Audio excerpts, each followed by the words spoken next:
Hey guys, welcome back to my channel. तो आज के इस वीडियो में मैं आपको एक्सप्लेन करने वाली हूँ 2024 में आई movie Mufasa the lion king. तो चलिए विदाउट वेस्टिंग टाइम मूवी का एक्सप्लेनेशन स्टार्ट करते हैं। मूवी स्टार्ट होती है मुफासा के बेटे सिम्बा से, जो अपनी बेटी कियारा के साथ बातें कर रहा था। तभी उसे महसूस होता है कि उसकी वाइफ नाला किसी प्रॉब्लम में है, इसलिए वो कियारा को गुफा में छोड़ता है अपने दोस्तों के साथ और उसे कहता है कि वो जल्दी वापस आ जाएगा। जिसके बाद सिम्बा वहां से चला जाता है। तो वही कियारा काफी ज्यादा डरी हुई थी, क्योंकि बाहर तूफान आया था और बिजली कड़क रही थी।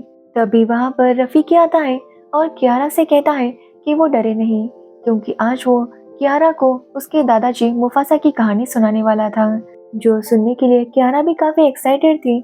जिसके बाद रफीक उसे मुफासा की कहानी सुनाने लगता है, जहाँ पर हम छोटे मुफासा को देखते हैं, जो अपने पेरेंट्स के साथ था। वो लोग एक जंगल में रहते थे और तीनों ही साथ में काफी खुश थे। मुफासा वहां पर काफी खेल रहा था कि तभी वहां पर बारिश होने लगती है, जो देखकर मुफासा काफी एक्साइटेड होता है और एक झरने के पास चला जाता है, जहाँ सभी पानी में खेल रहे थे और मुफासा काफी एंजॉय कर रहा था।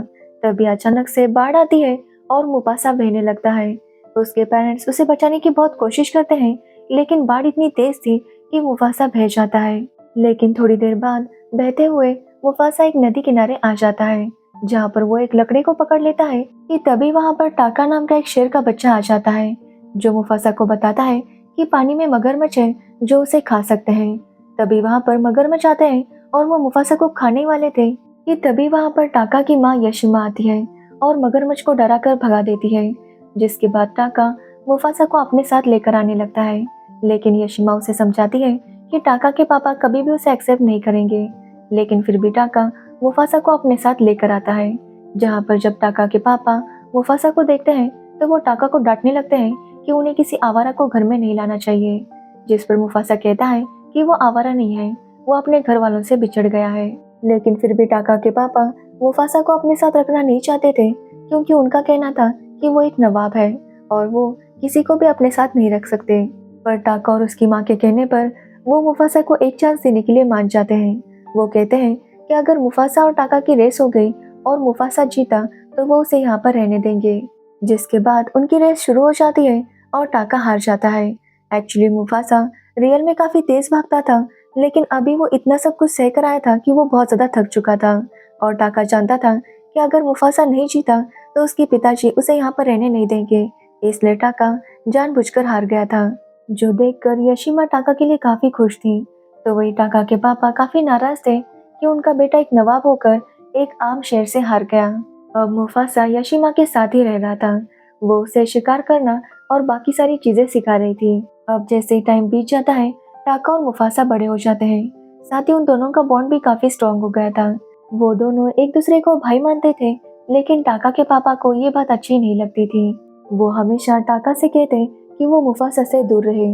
एक ना एक दिन मुफासा उसे जरूर धोखा देगा, लेकिन टाका उनकी बात ज्यादा सीरियसली नहीं लेता। जिसके बाद हम मुफासा और यशिमा को देखते हैं, जहाँ पर यशिमा मुफासा को शिकार करना सिखा रही थी। तब वो मुफासा से कहती है कि वो बहुत ज्यादा बहादुर है, जिस पर मुफासा कहता है कि वो बस एक आम शेर है। अब ये सारी बातें टाका भी सुन रहा था कि तभी मुफासा देखता है कि उनके ऊपर कुछ व्हाइट लायन हमला करने वाले थे।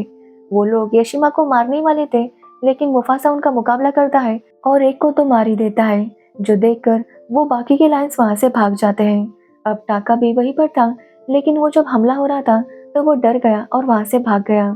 जिसके बाद सभी लोग घर आते हैं, जहाँ पर टाका के पापा को पता चलता है कि मुफासा ने यशिमा की जान बचाई है।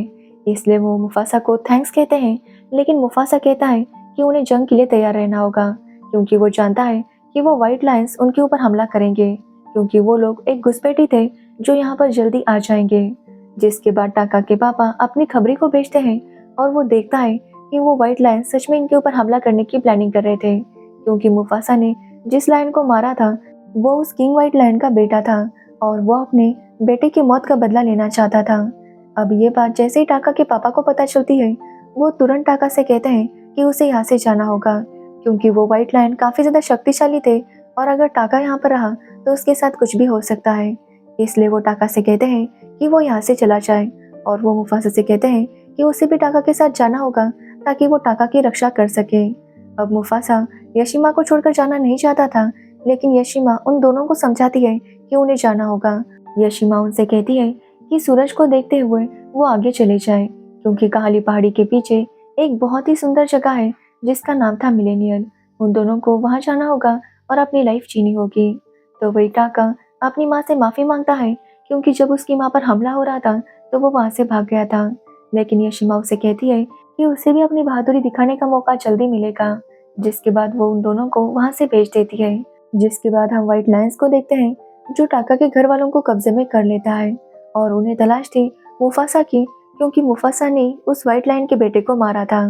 तो वही हम मुफासा और टाका को देखते हैं, जो अपने सफर में आगे बढ़ रहे थे, कि तभी वो देखते हैं कि वो व्हाइट लायन उनका भी पीछा कर रहे थे।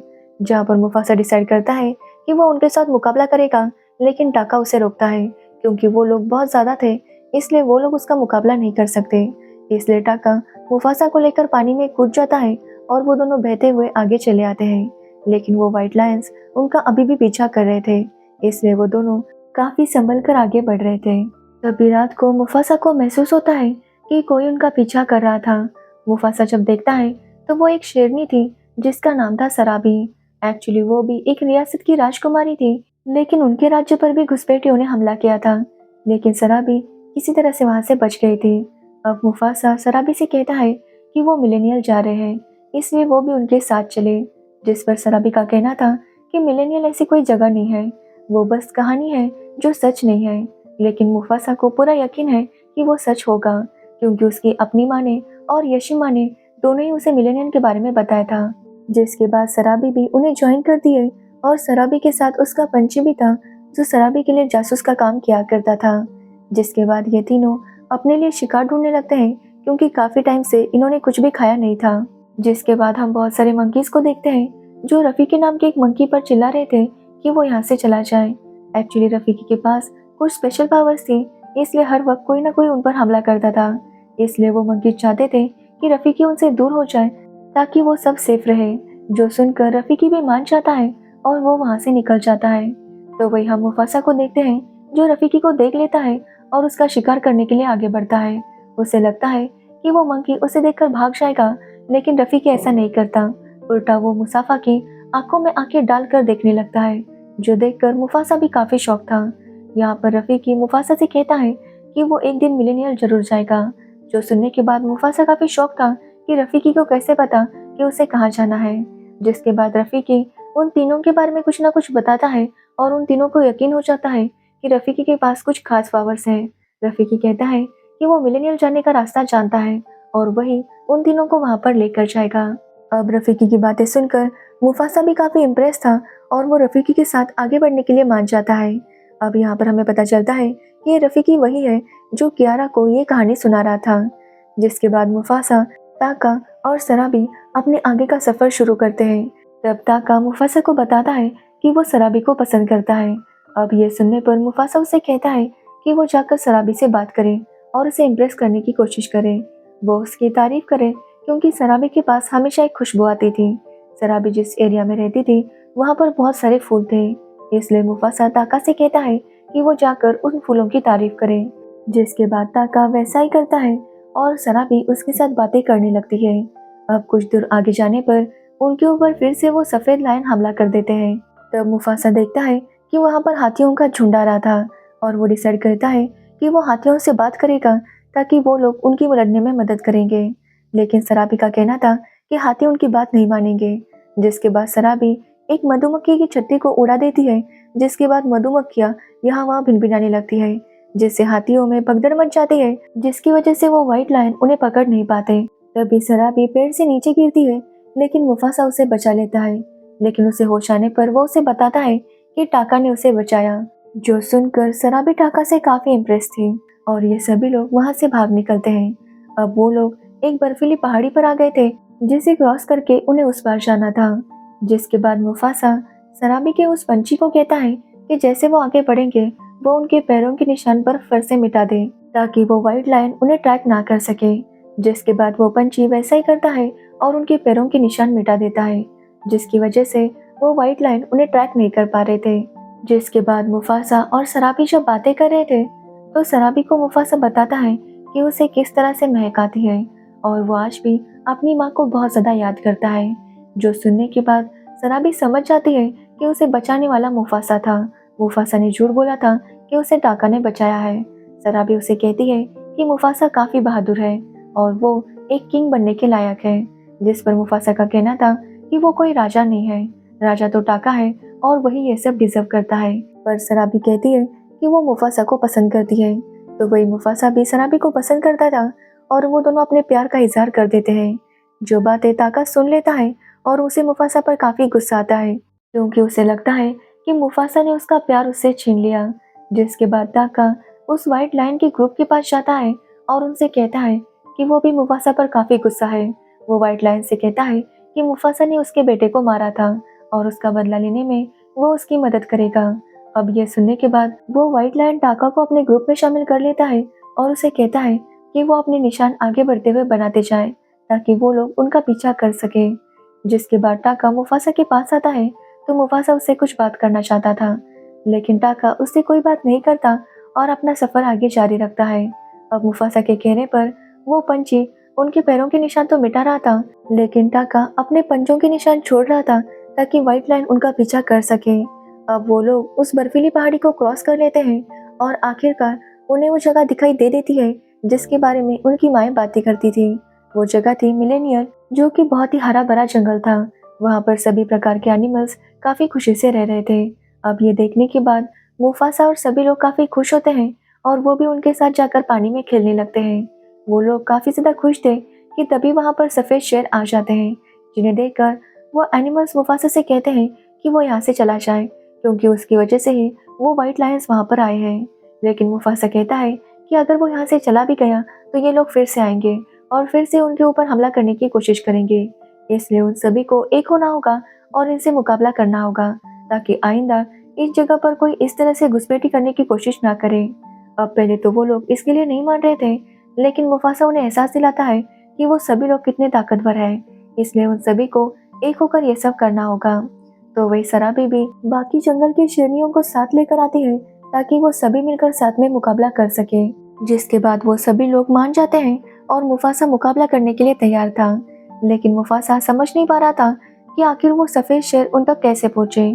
तब वो बताता है कि यह सब कुछ टाका की वजह से हुआ है। जो सुनने के बाद मुफासा बहुत ज़्यादा शॉक था कि टाका ने उसे इतना बड़ा धोखा दिया। टाका मुफासा से कहता है कि मुफासा ने उसका सब कुछ छीन लिया। टाका के पापा भी मुफासा के ऊपर ज़्यादा भरोसा करते थे, तो वही टाका की माँ भी मुफासा से ज़्यादा प्यार करती थी और अब सराबी भी मुफासा की हो गई। अब ये सुनने पर मुफासा उसे समझाने की कोशिश करता है, लेकिन टाका कुछ भी समझने के लिए तैयार नहीं था। जिसके बाद उनके बीच जंग शुरू हो जाती है, जहाँ पर मुफासा और उस व्हाइट लायन के बीच में बहुत बड़ी जंग होती है। अब वो व्हाइट शेर मुफासा के ऊपर भारी पड़ रहा था, तभी टाका को उसकी माँ की बात याद आती है, जब उन्होंने कहा था कि टाका को भी अपनी बहादुरी दिखाने का मौका मिलेगा। तभी टाका देखता है कि वो सफ़ेद शेर मुफासा के ऊपर पंजा मारने वाला था, लेकिन टाका बीच में आ जाता है, जिसकी वजह से वो स्कार टाका के ऊपर बन जाता है। जिसके बाद वो दोनों मिलकर उस व्हाइट शेर को पानी में डुबा देते हैं और उसके ऊपर एक चट्टान गिरा देते हैं, जिससे उस व्हाइट शेर की मौत हो जाती है। अब मुफासा जीत गया था, तो वही सभी एनिमल्स ने उसे अपना राजा मान लिया था और वो चाहते थे कि मुफासा टाका को यहाँ से निकाल दे, क्योंकि उनका कहना था कि टाका ने बहुत बड़ी गद्दारी की है जो वो व्हाइट लायंस को यहाँ पर लेकर आया। लेकिन मुफासा कहता है कि जब तक वो यहाँ का राजा है तब तक टाका भी यहीं पर रहेगा। साथ ही वो टाका से कहता है कि आज के बाद वो उसका कभी नाम भी नहीं लेगा। जो सुनने पर टाका कहता है कि आज से उसका नाम स्कार, ताकि वो याद रख सके कि मुफासा ने उसके साथ क्या किया था। ये बोलकर टाका गुस्से में वहाँ से निकल जाता है। तो वही मुफासा वहाँ का राजा बनता है और जल्दी उसे एक बेटा होता है सिम्बा, और सिम्बा की बेटी थी क्यारा, जो कि ये कहानी सुन रही थी। क्यारा जब मुफासा की कहानी सुनती है तो वो यही सोचने लगती है कि क्या वो भी अपने पिता और अपने दादाजी की तरह बहादुर बन पाएगी। जिस पर रफीक कहता है कि वो ऑलरेडी बहादुर है, उसके दादाजी हमेशा उसके साथ रहेंगे। तभी वो देखती है कि उसके पापा वापस आ गए थे, जिन्हें देखकर क्यारा काफी खुश होती है और भागते हुए उनके पास जाती है। तब वहाँ पर क्यारा की माँ भी थी, जो क्यारा को बताती है कि वो उसके लिए एक छोटा भाई लेकर आई है, जिसे देखकर क्यारा काफी खुश होती है और अपने भाई को कहानी सुनाने लगती है। और इसी के साथ ये मूवी एंड हो जाती है। तो ये थी मुफासा द लायन किंग की स्टोरी। अगर आपको इस मूवी की स्टोरी और मेरा एक्सप्लेनेशन अच्छा लगा हो तो वीडियो को लाइक कमेंट शेयर ज़रूर करना और मेरे चैनल को सब्सक्राइब करना बिल्कुल मत भूलना। Thanks for watching video.